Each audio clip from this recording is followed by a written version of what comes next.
This book that I want to show you is such a cute book. It is called A Squirrel's Tale, and it comes with this little squirrel here that you just pull out of its little home, and this squirrel is on an adventure to go find some nuts. So he goes through, you follow the dotted lines, and then this squirrel just slips through the page right there.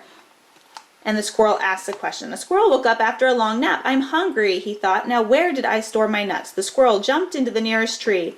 "Have you seen my nuts?" "No, we haven't. We want our mommy." "I want a beetle." And so the little squirrel can travel along down here and go through the page just like that. So cute. Oh, there he is. And then, "Hello, Mrs. Blackbird. Have you seen my nuts?" "Try Mr. Owl. Do not disturb in the daytime." So the squirrel just goes through the story, and he finds, just trying to find his little nuts. So he goes through again, just really cute. I'm just going to kind of flip through the rest. And he has to go in there, so there's a few flaps in there as well. It's just a really cute story about a squirrel who is looking for his nuts. The pictures are bright and colorful. It's great because it teaches how to cross the page. It starts on one page and goes to the other. It's just a really cute and fun book. And then at the end, the squirrel finally finds them and goes out the page to eat them. And then you just stick your little squirrel back in here to keep it safe. So this is A Squirrel's Tale. If you do like this one, there's also a mouse about the house where it's just a similar story, but there's a mouse that goes through the house instead of the squirrel. This book I want to show you is one of our Usborne Beginners nonfiction series, and it's called Farm Animals, and it's got beautiful pictures. It's a hardcover book, something that your child will love to read. An early reader can read this book. I love that each page is a different topic, and it has illustrations and pictures. The information is simple in very bite-sized chunks, very easy to understand. Such a great book. The Usborne Beginners nonfiction books are incredible. They're $4.99, a fantastic value. And again, this is Farm Animals.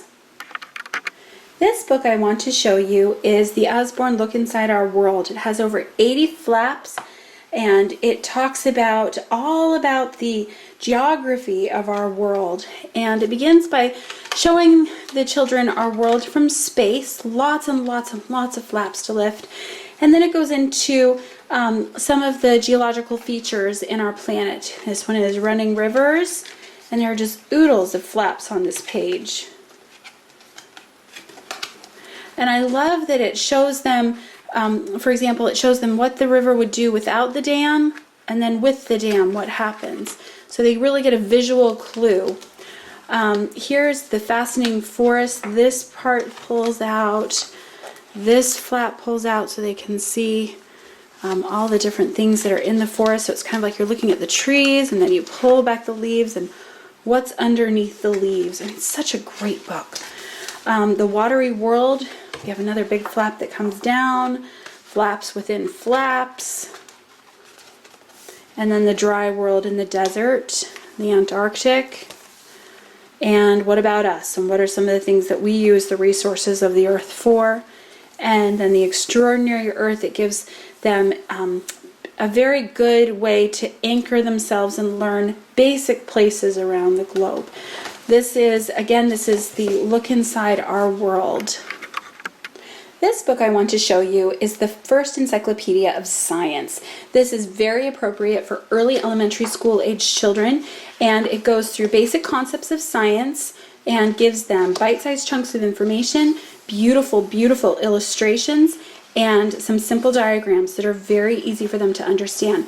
This is going to be a book that your child wants to pick up over and over and over again to read and absorb the information presented here. All of the information is very appropriate for early elementary school age. The concepts just reinforce what they were learning in school. Again, fantastic book and just gorgeous illustrations, very engaging. This is the First Encyclopedia of Science. This book that I want to show you is 1,000 Things to Eat, and this book is so cute and funny. And it's really informative. So there's 1,000 different things to eat, and there's different categories. So here's breakfast, home cooked food, and then home bakings, what's in your spice cupboard. And there's things in here that I didn't necessarily know exactly what they were. I didn't know what Xanthi currants were. Talks about bakery and different condiments you might have, produce. Has just lots of fun, cute little things. The illustrations in here are really cute. It takes up the whole page. Just a great book that's just talks about kids and different foods that they could eat. Talks about different foods they might find in a restaurant. So if you're going to a new restaurant, you could be like, this might be there, this might be there. What looks good to you? What would you think you would want to order? So it's just a great book to have and just a fun one to go through. So again, this is 1,000 Things to Eat. This book I want to show you is The Great Animal Search, and this is a great book. It is a book that teaches you about the different animals, but it is also a spot book and a puzzle book all in one. So this page, for example, talks about back in time. So it has some facts here, and again, it's small chunks of information so that it's not going to overwhelm your child. It's very engaging and fun and the beautiful picture. And then there's different animals here, and there's a fact about each animal. And then it says find 2, spot 2, find 1, find 2. So you find the different animals as well. So each page in this book can take you 10, 15 minutes just to do one page. So this is a great book to have if you're going to an appointment or just if you need your child to just read a book and have them take a little bit and learn new facts at the same time. So I'm just going to go through a few of them. So here's North America, steamy swamps. Talks about just some information about swamps, and then again it has all of the animals on the outside and then how many are in the picture you're supposed to find. And some of the pictures are easy to find and some of them are like hiding in the background and they're really hard to find. But if your child gets stuck, there is answers in the back of the book of where those animals are to spot on each page. So again, this is The Great Animal Search. This book that I want to show you is one of our Shine a Light books, and this particular one is on the space station. And our Shine a Light books are so fun. They're one of our absolute favorites because they're nonfiction picture books, but behind each page is a little secret that they can shine the light through and see. So can you see how the rocket is on the back of the truck in there? So then it talks about what happens as the rocket blasts off in the air. There you can see it's being released. It's just such a fun book. So they can look inside. Where are the astronauts? Oh, there they are in there.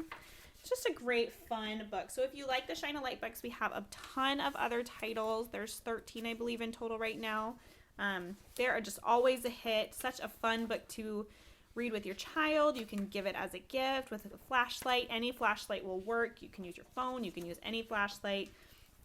They're just a fabulous, nice quality hardcover book. So again, this is one of our Shine a Light books, and this particular one is on the space station.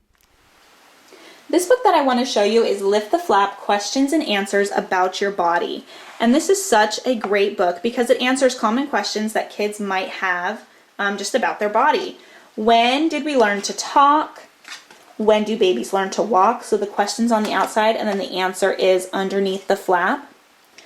So there's when questions, how does medicine make me better? How do knees bend? How do cuts get better? So there's just a ton of information on each page. All the information is in these small chunks underneath the flap.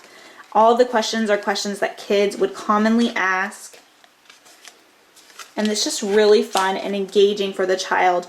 The pictures take up the whole spread. It's a good quality book. The flaps are great quality as well. Yes or no, are all sweet things bad for me? Are all fingerprints different? Can you touch your nose with your tongue? Does everyone snort? They're just fun questions. I love this book. And Who is the Fastest Person Ever? Usain Bolt. It's just a great book about your body and the different questions that kids might have. This book that I want to show you is called Animally, and this book is so cute. So In this book, it has different adverbs, and it has pictures, and it talks about how you can love something or somebody. And it is a great quality book. It is a not paper, it's like a thick, almost laminated cardstock page. You can see it like makes this cool noise here. This is a great quality book. It will last for forever, for a really long time. So I'm just going to read a few of the pages to you. So I love you hugely like a whale. There's our adverb. I love you shyly like a quail. I love you cleverly like a fox. I love you powerfully like an ox. I love you busily like a bee. I love you doggedly like a flea.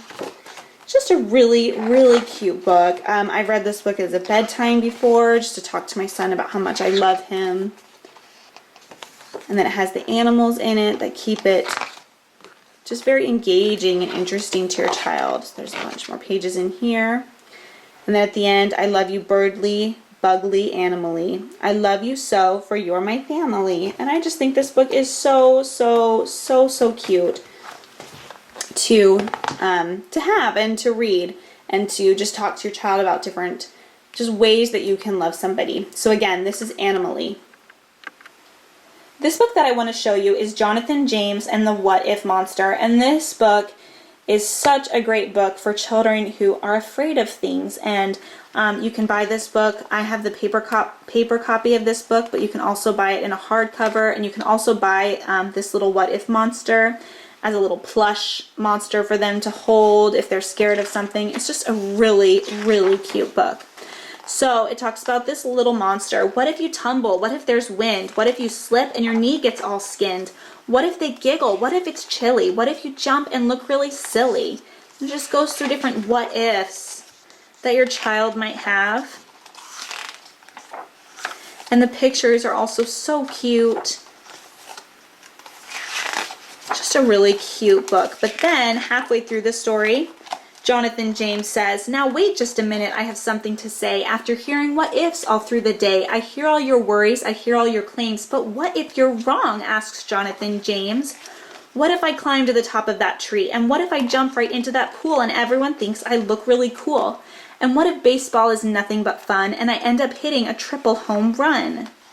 Just goes through the different good things that could happen if he tries. And what if the chance I take in the end is just how I find my very best friend? So it's just a really cute book about the what if things in life and how it's okay to take chances and good to try new things. So again, this is Jonathan James and the What If Monster. This book that I want to show you is called A Tale of Two Beasts, and this is a great book about perspective and how perspective can change. So this is by the perspective of the strange beast, or the little girl. So she's walking home from Grandma's house through the deep dark woods when she spied a strange little beast. He was stuck up a tree and whining sadly. So then she proceeds to take the squirrel back to her house and take the squirrel to school, and how the squirrel's all upset and escapes out the window, and how she's really sad, and then she sees the squirrel again, and then she goes back and plays with the squirrel. So then she wonders why he came back. And then it goes to tell the story of the terrible beast, or the little squirrel. So he was hanging from his favorite tree, singing happily to the birds, when he was ambushed by a terrible beast. So it talks about the squirrel and how he hated it, and how he was so miserable and mad and wanted to escape. So then when he saw his way out, he went, but he forgot that fuzzy blue hat that she gave him that was pretty comfortable. And then at the end, they end up having the same ending. That wasn't that terrible after all. So it's just a great book about how perspective can change depending upon your point of view. So again, this is A Tale of Two Beasts.